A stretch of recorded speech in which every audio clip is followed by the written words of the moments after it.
Big news out of Florida. The Department of Justice has just dropped its appeal in a federal gun case involving a postal worker. Judge tossed out the charge last year, citing Bruen, NYSRPA versus Bruen, and now that dismissal stands. But before anyone celebrates too early, we're going to talk about what this really means and what it doesn't for you, me, and anyone carrying concealed to protect their family. You might remember the case. I covered it last year. Emmanuel Ayala, a postal worker, was charged under 18 U.s.c. 930A for carrying a firearm into his workplace, a federal post office. He was a truck driver and he had it in a waist bag. The law says no firearms in federal facilities, but Ayala argued under NYSRPA versus Bruen that ban didn't pass the new test. A judge agreed and dismissed the charge of carrying a firearm into a federal facility. The DOJ appealed. I'll put a link in the description if you want to see that video I did last year.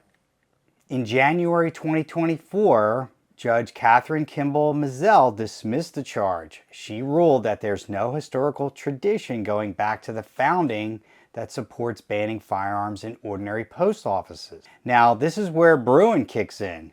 The Supreme Court said in 2022, if there's no historical tradition, the law doesn't stand. Pretty straightforward, right?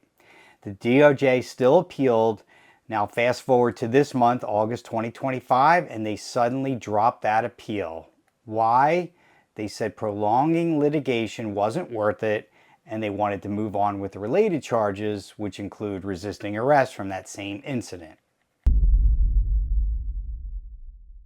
Now here's something critical to understand.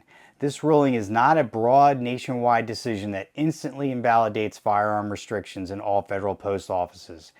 It is the outcome of one specific case, the United States versus Ayala. The Department of Justice chose not to pursue the appeal, which leaves the dismissal standing, but it does not automatically erase the statute across the country. Other courts around the country could rule differently, and the statute itself hasn't been struck down across the board. And Mr. Ayala, his story isn't finished. While he beat the federal firearm charge on federal property, he still faces charges for resisting arrest from the very same incident. So yes, the dismissal is a win under Bruen, but the man's legal problems aren't over. This case shows two big things. Number one, NYSRPA versus Bruen is reshaping the Second Amendment landscape. Even federal firearm bans are vulnerable. And number two, legal wins often happen one case at a time. They don't immediately erase laws coast to coast. So if you're a law-abiding concealed carrier, be cautious. Respect the law where you live, know the facility rules, and don't assume one federal court decision changes everything nationwide.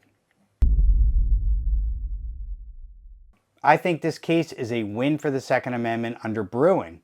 It's also a reminder that our rights are rooted in history, but speak directly to today's need for self-defense.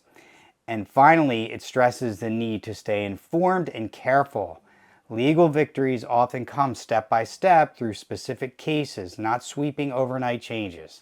As responsible citizens, we must follow the law as it stands today, while continuing to support challenges that push courts to honor the Constitution. If you want to dig deeper into how to defend yourself and your family, you can check out my book, Defend Confidently, and my online course, which goes into great depth and detail on things like concealed carry, defensive shooting, and use of force. The links are in the description for more info. Stay informed, stay safe, and as always, stay situationally aware.